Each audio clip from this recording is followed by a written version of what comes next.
Ladies and gentlemen, welcome back to In the Zone.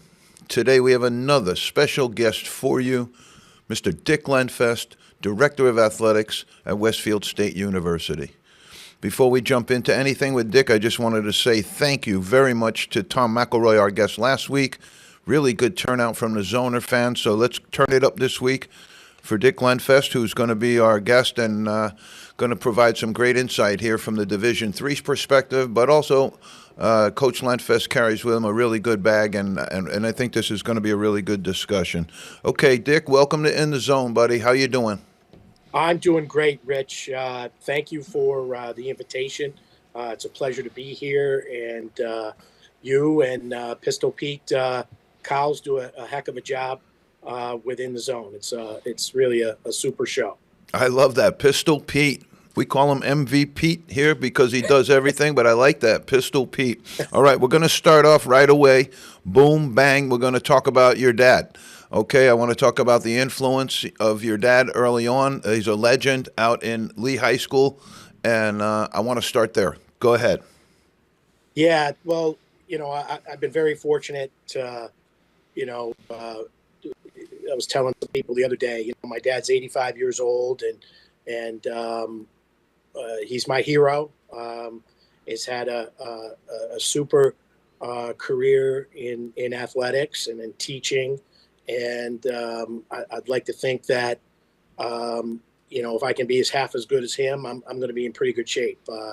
He's has a lot of integrity and really was someone that never got too high, never got too low. And as the years have gone on, and I've heard the stories that he's been involved with, he was a collegiate athlete at University of Connecticut, and he was a baseball player, and then in going into his coaching career, starting up in Maine, and then when my parents relocated to Lee in 1967, and started coaching, and I have met a lot of the alumni and student athletes that he's coached, and really how he's been an influence in their life, and to me that's gold right there. If you can say that you've been able to make an impact on a student's life. Many students. Talk about they named the baseball field after him just recently. Let's talk about that a minute. That had to be really cool for the family. Yeah, they did. It was this past May. There was a group of alums led by Frank Dignard and Bobby Lucy. And Bobby was a really good baseball player, went on and played at Columbia. And actually his son played for the Chicago White Sox. And he got people together and went to the school committee. And they named the baseball field after my father, Richard Lenfest Field, and put up the scoreboard, and they really had a nice ceremony, a nice turnout. And they did it at the school because of the weather that particular day. It was going to be at a game. But as we know, the spring was pretty terrible from a rain perspective. And then afterwards, we all went to the Greenwich Country Club, and there was a reception, and it was really, I know my father was pretty emotional and really humbled and honored, and to see everyone, and my mother and my sister got to fly in from Illinois, and my brother and his family were there. So it was really a special moment. And earlier this summer, probably about a month ago, I went up to see my parents, and I swing by the field and take a few photos, and it really is it's special for our family, and I'm obviously biased, but I think really deserving with my father. He was the athletic director for an awful long time at Lee, and he was a baseball coach there for an awful long time, and he's still someone that I run things by, and he'll come down to some games. He's been down to see our basketball team play. He's been down to see baseball, and really really enjoys. And now being that he's 85, he follows and watches games online.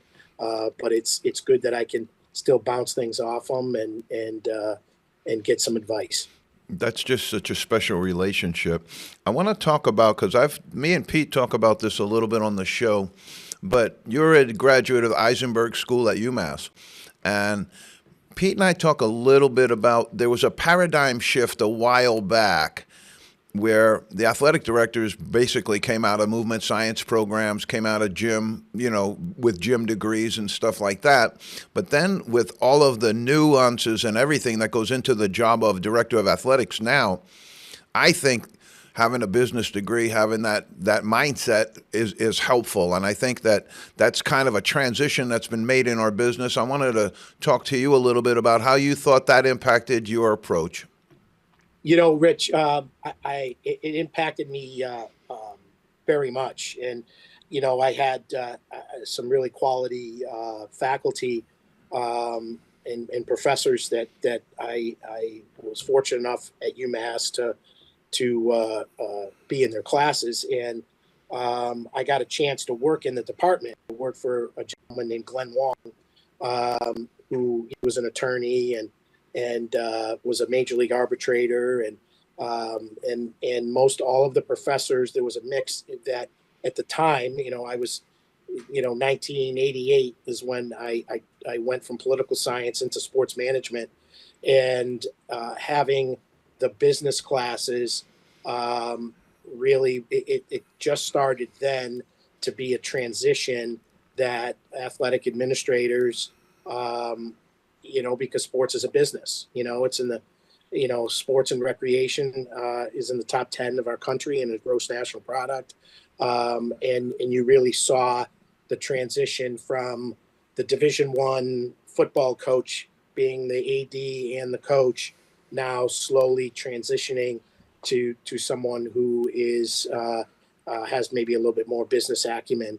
And I think we just saw it at Stanford. I think they just hired a former CEO to be the athletic director at Stanford University, and with the cost and associated with the fundraising and athletics is big business, and with all the realignments and the amount of travel and with NIL and it's television has grown leaps and bounds, and all the technology. Really having a business background has really helped. No doubt, no doubt. Let's talk a little bit about Division III a little bit. What's going on there? And let's talk about the Smith Cup success that Westfield State has, which I certainly I attribute much of that to your success. So let's talk about D3 first, and then let's jump on to the Smith Cup success that we've had, because if we're successful, we like to talk about it. That's right. That's right. That's certainly proud, and it's obviously a team effort. But from a Division III landscape, I think some of the things that you see coming down the road is you're going to see it's coming at the convention this year in January, which is in Washington D.C. Is they're talking about, will they make the portal mandatory at the Division III level? Right now, you can use the portal, or a student doesn't have to use the portal and so forth. But that's one of the things that's being discussed. I have a little bit of mixed feelings on that, but I'm curious to see which direction that goes in. The other piece that's being discussed at the Division III level is the effect of gambling.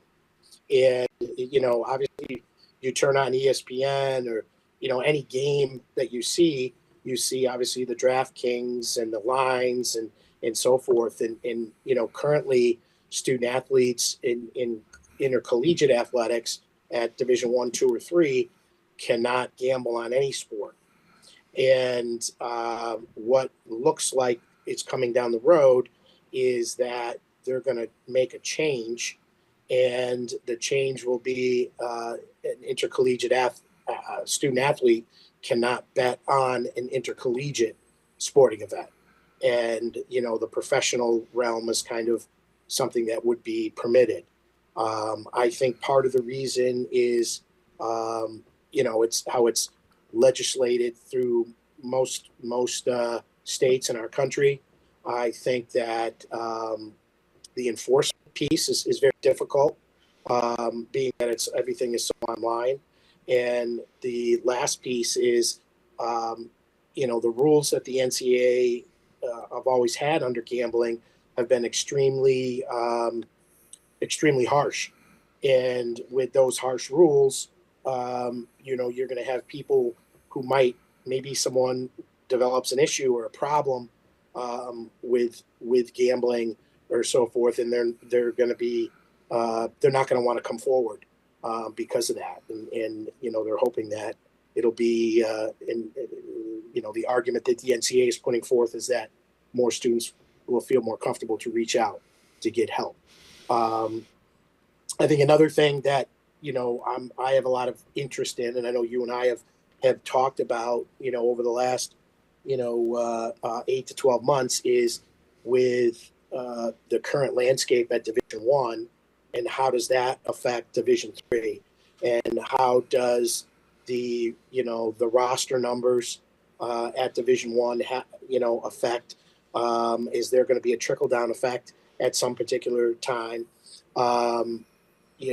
Secondly, with the name, image, and likeness, it was kind of started off as the Wild Wild West at the Division One level, and now since the settlement has been signed, they're looking to put a little bit more rules involved in that, and I think you'll see the trickle. What will the trickle down be at Division Three, and which institutions can navigate the NIL at the Division Three level that can aid their program and aid student athletes. So I think those are three kind of big things on the horizon. Yeah, I think what's coming also is either the cleanup or the cover up when it comes to this thing, because right now I think they're knee deep in this gambling stuff and nobody wants to admit it. I think they're aware of it. Had Michael Porter on TV the other day talking about what they did with his brother and what the penalty was, and now the guy that just recently caught again.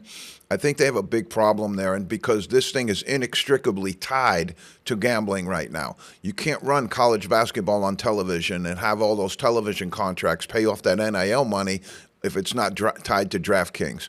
If a guy can't go plunk down $50 and watch the game in the bar, it's not going to be as exciting to people. And I think they got a real problem there. Whoever's cleaning up that mess has got a problem, because you can either come out clean and say, we got a real big problem here and try and clean it up, or you're just going to go, little by little, you're just going to deal with these cases. You're going to bang whoever's involved in it most likely, but then you're going to cover it up. All right, let's go to Smith Cup. Yeah, we, really the Smith Cup, what it is, it's emblematic. It's a point system of how your teams finish during the regular season. And, one of the goals that we have in our athletic department is to try to finish first. And if you finish first in your conference, you're going to get a big advantage, because in the conference tournament, you're going to be playing home games, and that's going to,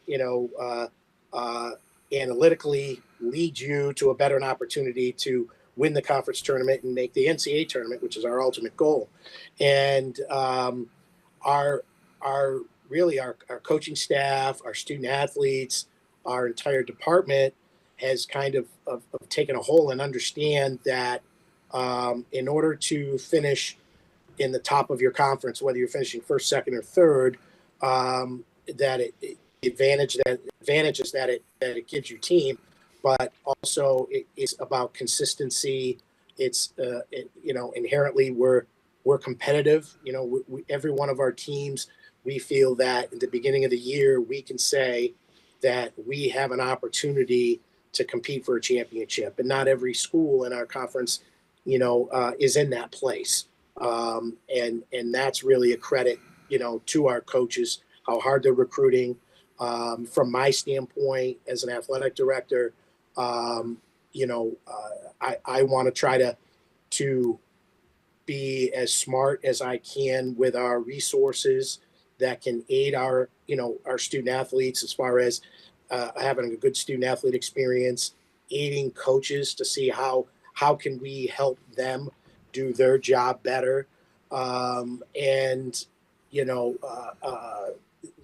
every year to come in with this goal to say that we want to win. And we've been fortunate. We've won it 5 years in a row, 8 out of the last 9 years. But who's counting, right, Rich? I am.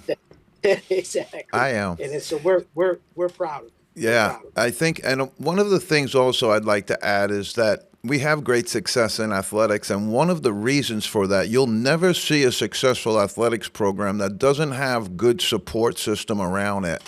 And our administration around us is excellent and exceptional as well. Our admissions team works with us beautifully. They're as much behind our championships as anybody. And we have just really good support on campus from the president, Dr. Thompson, all the way down. I think it's always been good. I don't think it's been as good as this in a long time, and I wanted to publicly thank them for that. Let's go with an A and a B right now, NIL and portal. All right, take them each way you want, either one you want. Give us some insight on what's going on. What do you think is happening? So I think both. I'll start with the NIL, and I think what happened was it was all revolved around the settlement, and once the settlement is now signed, what the NCAA is hoping out of this is that they can have a structure and have rules that Congress won't come in and say, you can't do that because we're going to take your antitrust exemption away. And, we're going to take your antitrust exemption away, which essentially would really be catastrophic for the NCAA. And so what was happening is, schools were, they had this collective, which schools were starting, and they were, essentially paying players, and trying to tie it, kind of in my eyes, to pseudo marketing opportunities, right? A certain company says, I want to pay a student athlete to, be a spokesperson or for our restaurant or what have you. And really that was the intended purpose. And I think it blew up. There wasn't enough,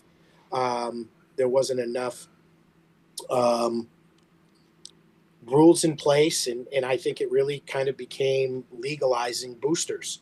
And so now, if they're going to try to put, are they going to be able to put that in the bag? Kind of what you insinuated on the gambling piece. When it's hard to put that stuff back in. I think on the Division III level, there will be a little bit more structure, is what I'm hearing. And I'm really curious to see how this works. And I kind of, you and I both have kind of scratched our head on this. The portal, I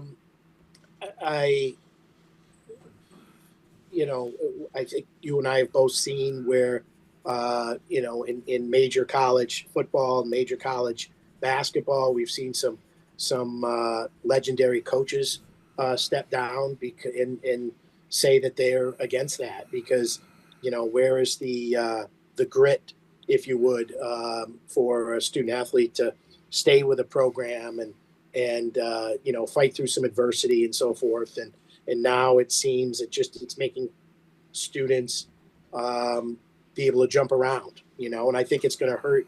I think the biggest thing that it's going to hurt is the NCAA Division I men's basketball tournament. I think you're going to really, really see a significant change.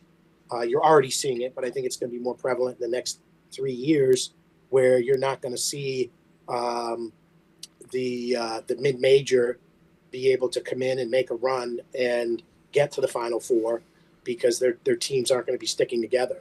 There's going to be too much jumping around. So I really think it's created more of a professional landscape than the traditional intercollegiate landscape. It drives Pete crazy because he says, look, I don't know much about this, but you guys killed amateurism. And that's what the whole thing was basically based on, you know?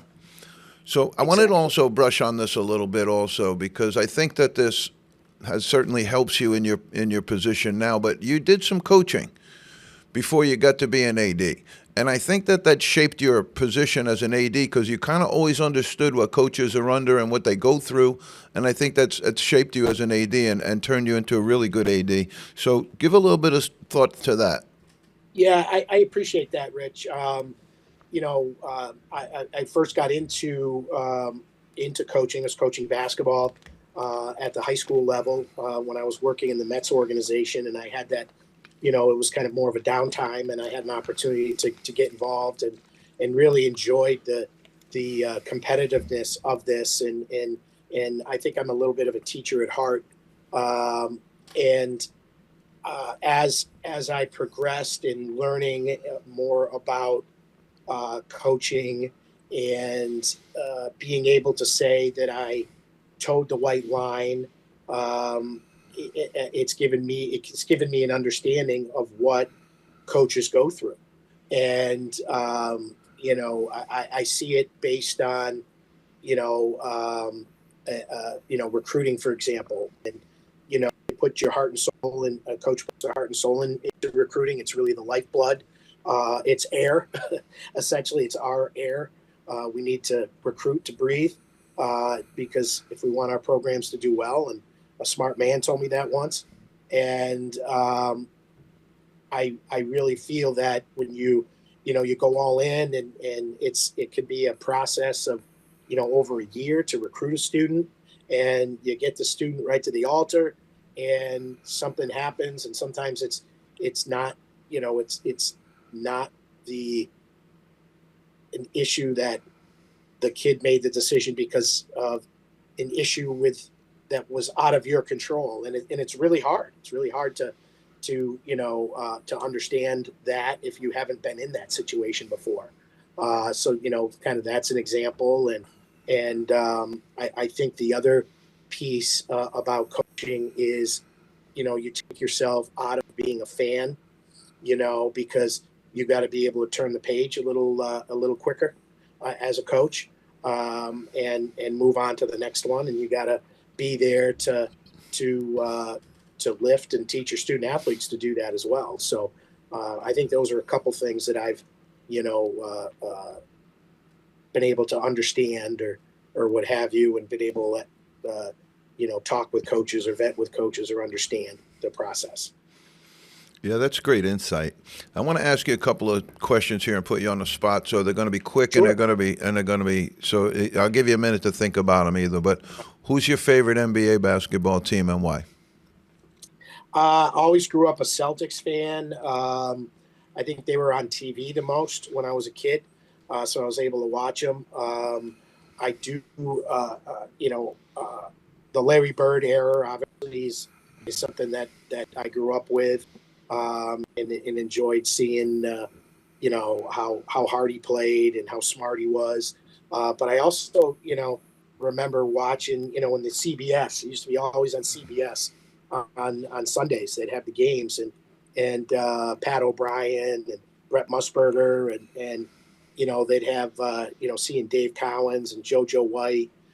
Really enjoyed watching those games, Those are and awesome. Those are it, awesome it time. That was an it awesome was time real. in Yeah, basketball. it was really fun. I remember, my mother, especially my mother, understands a little bit about sport, but I would not call her a sport aficionado.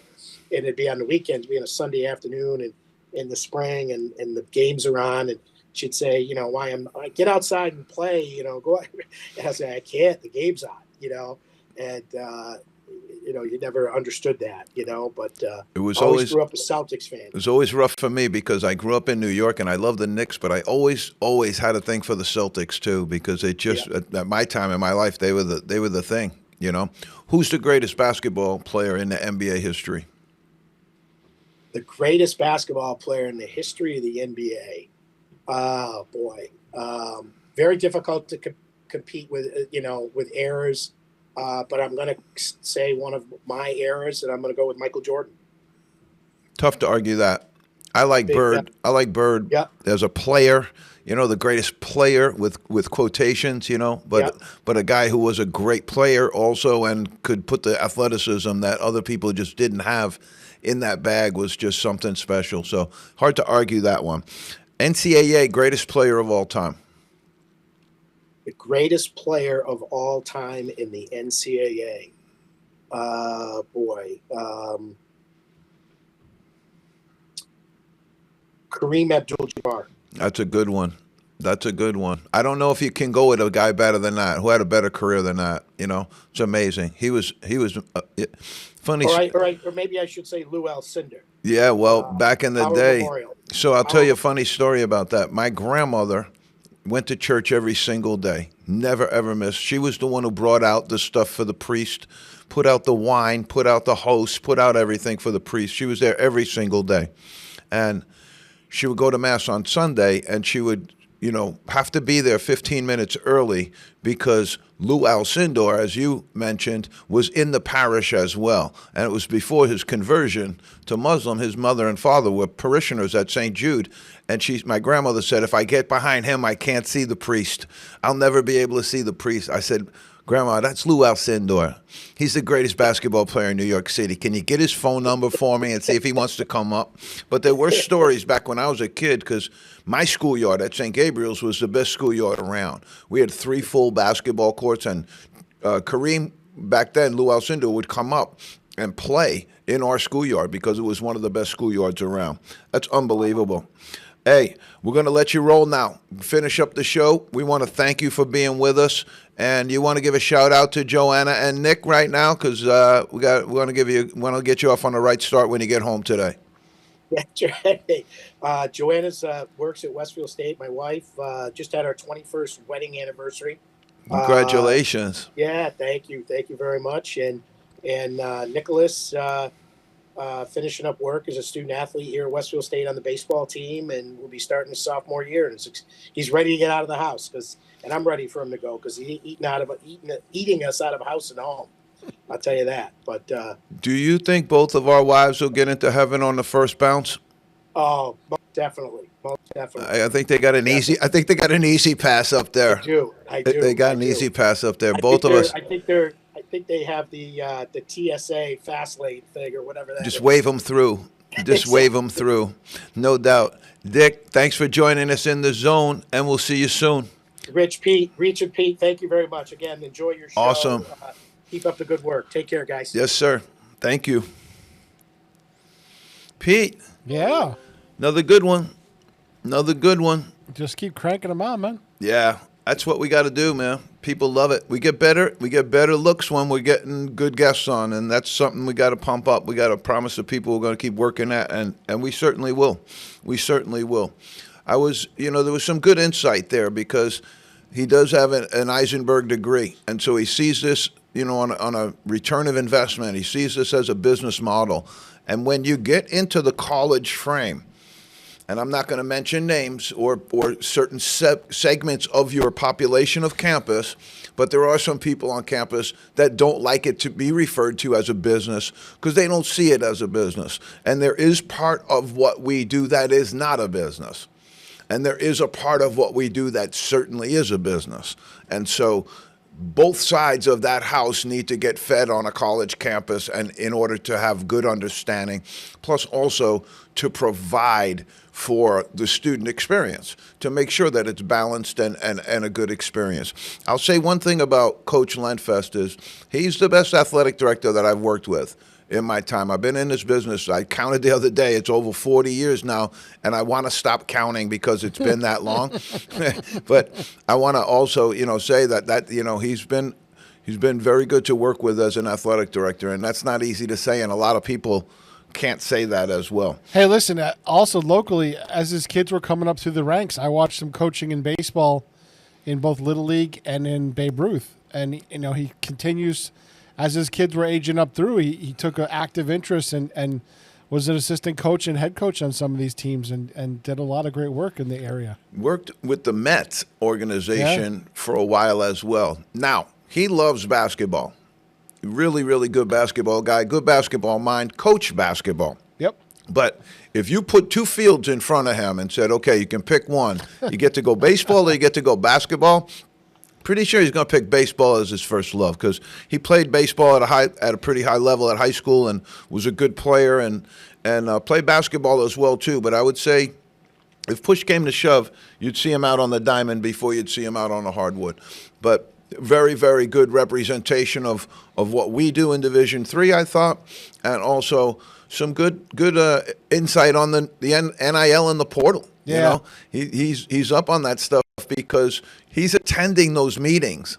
You know, the athletic directors meet all together, and they go Division I, II, and III sometimes. You know, they all meet together. So he's in on those meetings. He sees what's happening, but he's also one of those things just sitting there underneath an avalanche waiting to see if this is going to hit my house. Well, and you can't know? can't be ignorant of it either because it's almost like a farm system in baseball. You're Division III, but still you're part of that system, and you have to be aware of what everybody else is doing. I want to stick around a while, coach a little bit. I love it. But if that stuff ever comes down our way, then it's time for the beach in Florida. That'll be time for the beach in Florida. I believe there has to be a place for amateurism somewhere. And if Division III and Division II, even with Division II giving scholarships, I think that probably some of them will do NIL pretty soon. I would say Division III would be the place that you should leave it alone. Yeah. You know, it would only take, the problem that you're having right now is it only takes one interested person to buttress your program. It only takes one interested, really, really rich person to buttress your program. And now I think with Deloitte coming in, schools are going to have to be a little bit more creative about how they were handing out some of that dough in the first place. But I think that's, one of those things that's going to, the sheriff will catch up with it, 3-4 years down the road. It's not going to be anything. And by the time they get to it, it's going to be something else entirely, you know? So one of the things I did want to talk about, Dick talked about, we'll start off our portion of the show this way, is I wanted to talk about a little bit about what everybody refers to as Jordan rules, and, having Michael Jordan as the greatest player of all time, and then you look at if you watch old-time basketball, some of it's pretty hokey, and you can see why guys now say, oh, my God, those guys were, well, but that's what the game was then. Now it's different. It's much more technologically driven. There's better, I don't know if there's better athletes playing the game, but there's better ability to do some really hard things very well. The little stuff that gets lost in the fundamentals and stuff is the stuff that a lot of these newbies have trouble with, though. That's where we kind of are with the game. So I think the difference is now the athletes are much, much better, but they're also more highly specialized. They don't have that utilitarian knowledge that a Larry Bird or a Kareem or whoever, even just rank and file players could play a lot of different spots and were more well-rounded than these players are now. Let me take that piece where you said the players are more athletic, and that's a piece that I don't really ascribe to or agree with, because back in the day, some of those guys were doing all sorts of stuff. Like Wilt Chamberlain was a decathlete. Olympic decathlete. Well-rounded, though. That's what I'm saying. But that's what I mean. These guys are specialists now. But you can't be a decathlete without being an unbelievable athlete. He was an Olympic decathlon. He also started beach volleyball out in California. Bill Russell was very, very underrated as an athlete. I watched him in a video one time where he almost jumps over the top of a guy and dunks. So I think the basketball athleticism is more. There's more Baryshnikov now. They're better at it. They can do a lot of things in the air and do some of that stuff. No question about that. But back in the day, you had Julius Erving. He would dunk on any of these young guys today, and there was nothing they could do about it, just like nothing anybody could do about it back then. Elgin Baylor was a tremendous athlete. No question about it. What's kind of gone down, and people don't realize, is back in the day, the guys that could shoot the ball could really shoot the ball. Almost everybody. You look at Jerry West, Walt Frazier, some of the great players back in the day, Earl Monroe, they could all shoot and score the ball. There's a lot of these guys right now that can't do that. And when they say, well, we're more skilled, you're not really, because you sit outside the three-point line and miss all the time. Your team takes 100 three-pointers in a place where that didn't even exist in the old NBA. All right, but let's break this down for our fans, all right? Because this is what I refer to as the time that Nike took over the NBA. Okay? It wasn't hostile either. It wasn't a hostile takeover. NBA did it with open arms and in partnership and in collaboration, no question. Okay? But this is when it really, really went business model first. All right? They took their guy, and it was Michael Jordan. He went out with the Nike, with the ads, with everything. He was their guy, signed the big contract. That was the way they were going to go. Nike was an emerging sneaker company right now that every basketball player in the country was wearing. All right? Now they signed Jordan, and off they go. All right? Does Nike then call the NBA and say, hey, we got to have, just like Wayne Gretzky never had a fight in his life in the NHL. Okay? Is there a call made that says, this is our guy, this is our golden goose? The call that has yet to be made on Caitlin Clark, by the way. But does that call get made? And then the call goes, okay, this is our guy, and this is what we want you, David Stern, to do. Okay? Because David Stern, he didn't exactly jump in and go, I'm going to stand up for basketball here. I'm going to defend the game all the way home. He said, how much is involved? How much money? So let's just break it down. Jordan starts out in the mid-'80s, okay? In 85, they get eliminated. In 86, they get swept by Bird Celtics. In 87, again, swept by the Celtics, okay? These are both first-rounders. Those last two are both first-round sweeps, okay? Then 88, they lose to the Pistons, Isaiah's team. 89, lose to the Pistons. 90, lose to the Pistons, okay? Now we come in and David Stern pops in, and all of a sudden we have, and here's 4 things I'm going to offer up that went out that were solely in order to protect the greatest player in the game, that they deemed to be the greatest player in the game. And, you know, arguably so and marketably so. He was a marketing machine. Right, yeah. Franchise. Sure. Absolutely. Okay? Yep. You can't dispute that. Never has there ever been another basketball athlete that they were able to make into what they were able to make into Air Jordan. Never have they ever been able to do that before. This was the guy. They've been looking for this guy since he stopped for eons as well, and still haven't found the guy that was able to do what even LeBron James, you want to say he's maybe as good a basketball player as Michael Jordan, I'll have that conversation with you, but he was not the marketing explosion and blow the league right out of the water kind of guy that Michael Jordan was. He lived off the back of Michael Jordan's success for sure, but Jordan was the guy that they took it and they went viral with it. Here's how they did it, okay? Hand check rule. No longer allowed to hand check. You can see pictures of Walt Frazier guarding guys back in the day. He's got his hand right on the guy's hip because that used to be allowable. Now it's hand check, hands off completely, and no body rule. Okay? Don't hit him with your body, and don't nobody go near him. Okay? It was a double entendre, no body rule. Okay, illegal defense and no double teaming. Are you kidding me? Illegal defense and no double teaming. You couldn't double team them. Now you can now. They put it back in. You do a little bit of this, a little bit of that. But back in the day, there was this thing where illegal defense had it where you weren't allowed to double team. You weren't allowed to stay in the three-point lane for X amount of time. There was what they called a defensive 3-second rule. How insane. Okay, flagrant fouls came in and they became prominent. Go near him, pull him out of the air while he's doing his thing. We're going to call a flagrant foul on you. We're going to fine you and we're going to send you out. You don't make the same kind of money this guy does, and if you keep pulling him out of the air, you're going to be playing in Bosnia. Okay, expansion. What did expansion do, Pete? It watered down the competition. Diluted the market. It did, and it watered it down. Now you got 30 teams.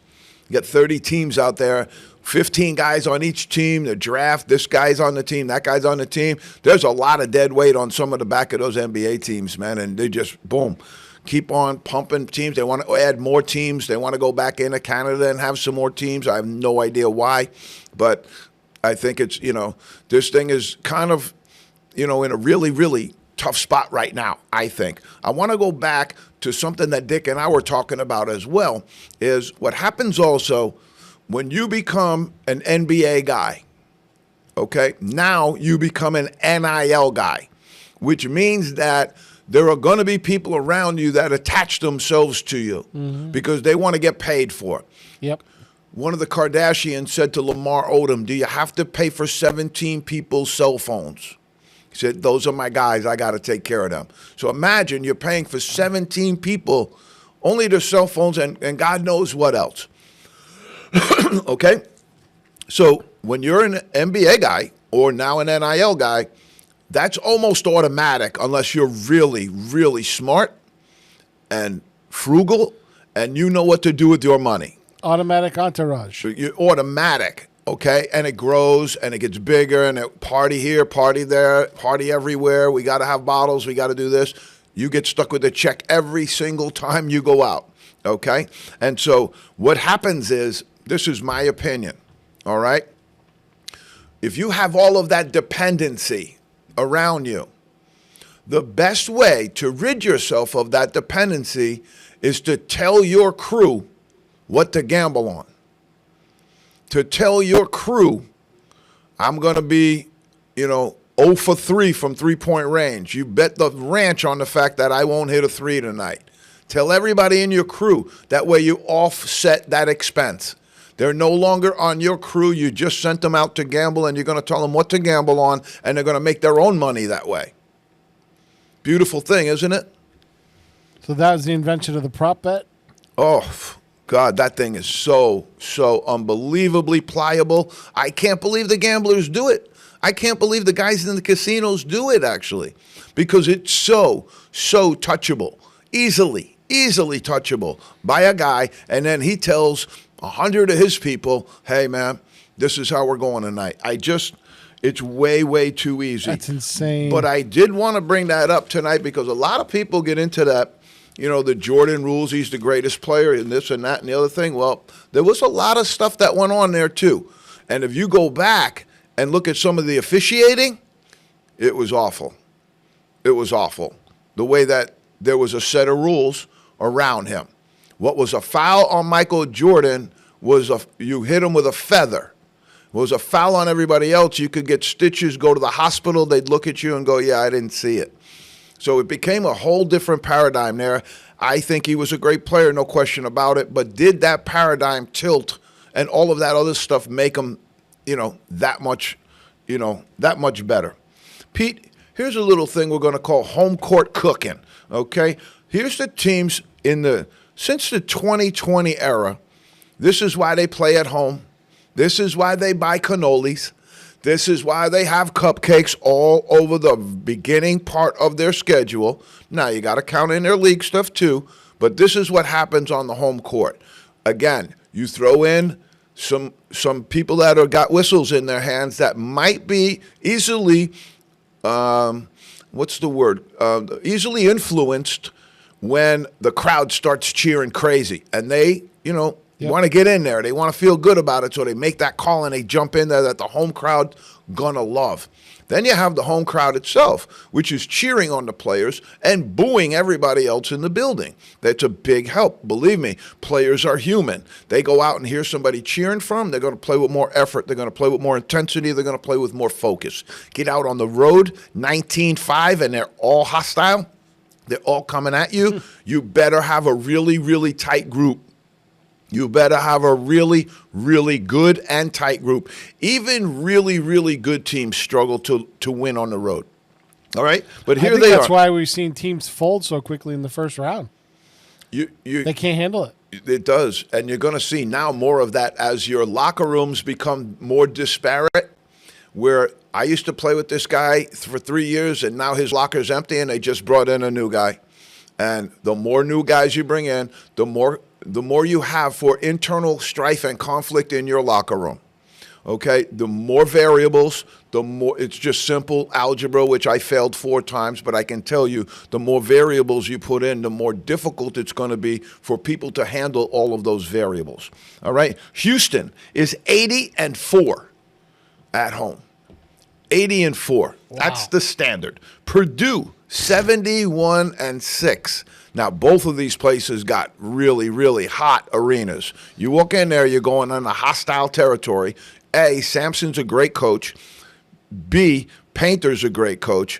They got good players. They got great fan support. And you go into Indiana and you're not from Indiana, believe me, if any of those refs are from Indiana, they're not rooting for you. I can tell you that right now. Out in Houston, they got Texas. They got some good old boys out there that have been in Texas for a really long time. They love the University of Houston. They get in there and they love blowing that whistle for the Red. Purdue, Kansas, 74-7. Nice. Bill Self, unbelievable job. We're going to talk about some action that's happening on his staff in just a minute. So we got Tennessee, 73-8. Unbelievable. That's not a basketball job, folks. And Texas, since they ran Rick Barnes out of town, has not been as good as they were when they had Rick Barnes. Now Tennessee, better than Texas, better than a lot of people because they have Rick Barnes. Coaching matters, folks. Coaching matters. Alabama and Connecticut tied for 5th, 66-9. I was surprised that Connecticut lost 9 games at home in that time because they were really, really successful 2 years in a row. But, you know, it can happen. It can happen. All right? We got some issues with the NBA here. Not so much an issue, but we've got some news. John Wall, NBA great for 11 seasons, has decided to retire. The last 6 seasons haven't really been good for John Wall. Fought injuries all the way through. Hasn't played in the last 2 years, but he's had a pretty good career. He was the #1 pick overall of the Washington Wizards. 5-time NBA All-Star. That's a really, really strong accomplishment. Given the fact that he really, of the 11 years he was in there, he was really only healthy for 5. Every single year that he was truly healthy, he became an All-Star. Averaged 18.7 and 8.9 assists. Those numbers are ridiculous, folks. Those are great, great numbers. He was also the 2014 Slam Dunk champion. And I'm going to go back and say to all of my people, don't be the Slam Dunk champion because all of that dunking ain't good for you. All of those landings aren't very good for you. Take John Wall for an example. He had a lot of bad landings because he could fly and dunk and do all that stuff. And I'm not saying that's not a once-in-a-while thing, but the more and more you practice it, go in competitions for it, you're just killing your own athletic ability. Let John Wall be an example for that, folks. The guy was great. He was a #1 pick overall. The last 6 seasons that he played in the NBA, he couldn't get off the bench, couldn't get in the lineup because he was injured. Okay? All defensive team, but really, really had a tough go of it. He was with the Wizards, Rockets, and with the Clippers. Great career. John Wall, where did he play basketball? For John Calipari at Kentucky, and another one of Cal's #1 picks. Okay, the Pacers have locked in Rick Carlisle. Coach, he won the title with the Mavericks in 2011, runner-up this year with the Pacers, and I'm going to say that might have been his finest coaching job of all time. Really, really good job with the Pacers this year. Wasn't elevated in the standings of the Eastern Conference at all, and then took to the playoffs and really, really just started to methodically go through that Eastern Conference, wound up playing against a really, really good OKC Thunder team. And that was the move there. But, I mean, for the Pacers to finish there, unbelievable. He's the 11th coach. He's approaching, right now he has 993 wins in the NBA. He's also got 860 losses. If you stick around, you're going to get a little bit of this and a little bit of that if you stick around long enough. But he will be the 11th NBA coach with 1,000 regular season wins coming up. He'll get it this year. He's 7 shy. Okay, the Celtics sale has been finalized, Pete, and I'll be glad to let you know that they sold for $6 $6.1 billion. The previous sale for them, just to give you an idea of what's going on with some of these NBA franchises, the previous sale number was somewhere in the 350 to 360 million. Now, over that amount of time, all that time, $6.1 billion. I will mention the Lakers sold for 10. Not sure if they overpaid for that, though. Okay, Pete, what are the odds? Everybody says, what are the odds? The odds of next year. Vegas is out already. They've got them pumped for you, primed for you, and we're going to throw them out. They've got OKC Thunder, regular season champs, and they got them ready to repeat. They're coming in at plus $225. That's not a bad bet, folks. Denver Nuggets go to plus 700. Look at the differential between where number 1 and number 2 is. $225, we jump to 700. Cavaliers at 8, the Knicks at 8, the Houston Rockets at 850, adding Kevin Durant. Everybody seems to think that's going to put them over the top. Orlando Magic plus 1,500. The Lakers at plus 1,600. And you got the Clippers, Timberwolves, and the Golden State Warriors go out at the bottom with a plus 2,800. I want to just pause for a second here because although they just sold for $6.1 billion, the Celtics weren't even listed. They weren't even listed in this group as a team that was the number 1 team in the NBA 2 years ago. Probably would have been in the top 4 this year, top 5 this year. Now they don't even consider them to be in almost the top 10. The Celtics, somebody asked me at my pickleball court the other day, what's going to happen to them? I said it's going to be a struggle to make the playoffs. Going to be a struggle to make the playoffs. Okay, here's LeBron. All right, he's got some milestones that are coming up, okay? He's the first player ever, though, to play as a teenager and a 40-year-old player in the league. Pretty cool, all right? He's the first father-son duo to play in the league because him and Bronny are hooked up. All-time points leader, already has it, past Kareem. He's about ready to pass Vince Carter of North Carolina for the most seasons played, which is 23. He is 50 games, and I was shocked by this. I thought he would have had him already. But he is 50 games from the chief, Robert Parrish, in terms of all-time games. Robert Parrish is the all-time game leader. He's also about to pass Reggie Miller for 6th on three-point field goals. He's got a lot happening, LeBron. We'll see how many more seasons he can hang in there. You've got Durant moving to the Rockets. It's his 17th season and his 5th team. Okay, he's got 849 points shy of Wilt Chamberlain to move into 7th. James Harden, hard to be Harden. He's coming a little bit shy of Carmelo for 10th, and he's 910 points shy of Shaq for 9th. James Harden, folks. All right, Pete, we've got a name for you. You ready? Okay. Jizzle James. He is the son of Ed Guerin James, the former Baltimore Colts, Indianapolis Colts running back, great running back in his day. And we're talking about Jizzle James right now being dismissed from the team at Cincinnati. He was probably their best returning player. Okay? He was a honorable mention, Big 12. You know, one of their best players. The coaching staff alluded to personal issues, and they just, you know, I guess it becomes a locker room thing possibly. But here's one of the questions. By doing it this late, all right, does anybody else out there at this level have a comparable NIL package to offer?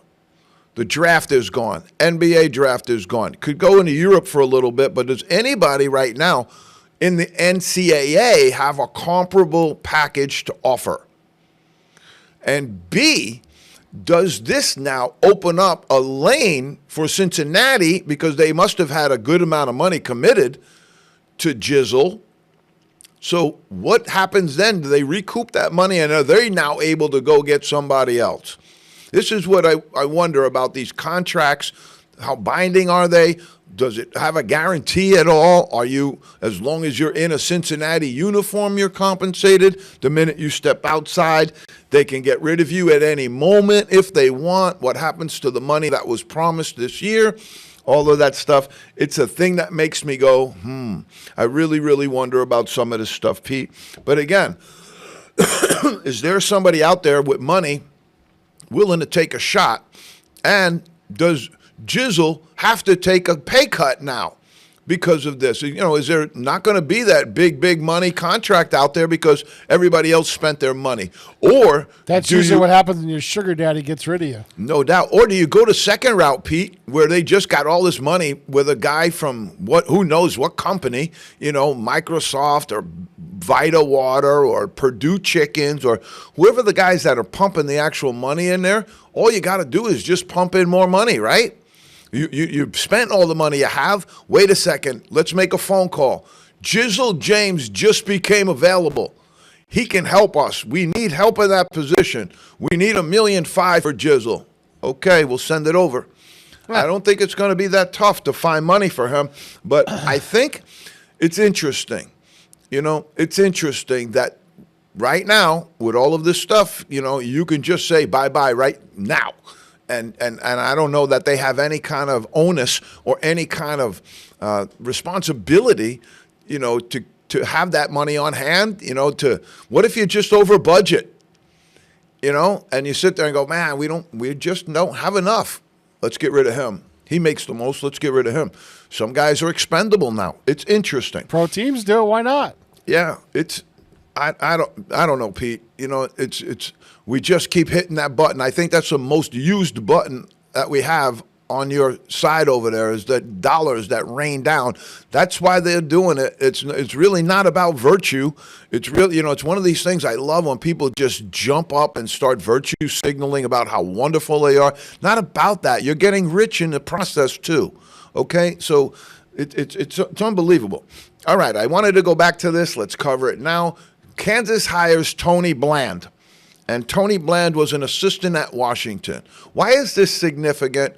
There's some significance to it in that, A, there's some shuffling of the deck over at Kansas. Now, who got in Bill Self's ear and said we need to make some changes? Maybe the assistant coaches, Norm Roberts, Freddie Kortelbaum, just decided it would take it. Both of those guys are younger than me, though. And so to say, okay, we're going to go and we're going to do this, to me it says that Kansas didn't perform up to the level that they had been performing at just recently, and I think the whispers came down to Self and said, we need to shake this up a little bit. Okay, so they do the shake-up. Now they bring in Tony Bland, who was an assistant at Washington. But Mr. Bland was one of the guys who was jammed up previously and had some issues with the law. Is one of 10 individuals who was arrested in a federal probe. Now, he was an assistant at USC when it happened. He was an assistant coach, and I thought a lot of that time when that stuff happens, the assistant coaches get hung out to dry. Might have been the same thing here, but he did 2 years of probation, no jail time, but there was a 3-year, what the NCAA calls a show cause penalty, put on any school that wanted to hire him. You had to show cause why you wanted to hire him. It's really it's a death sentence to an assistant coach, basically. A death sentence to a head coach also, because if they really want to hire, I mean, and the head coaching, maybe it happens more often than not, but with an assistant coach, that guy's going to be on ice for almost the entire time with the show cause, because that's a penalty that's unbelievable. But they took him from Washington. He was an assistant coach at Washington, brought him in to replace those guys. I just thought it was interesting that, hey, I believe in forgiveness 100%, but Kansas is one of the best jobs in the country. There's a lot of guys who have been working their tail off to try and get a shot at some of these jobs. I just wonder sometime about the hiring. Here's another piece, Pete, that I'm going to leave you with. This is where we're trending, okay? Because when Nike came in and took over, well, right now, DraftKings and all of those other institutions that are gambling institutions right now are knee-deep in the NCAA, folks. We've told you that before. We're going to tell you again. Here's how you know they're knee-deep. The Big 12, just like the NFL and the NBA and all these other pro leagues, they have to put out an availability list.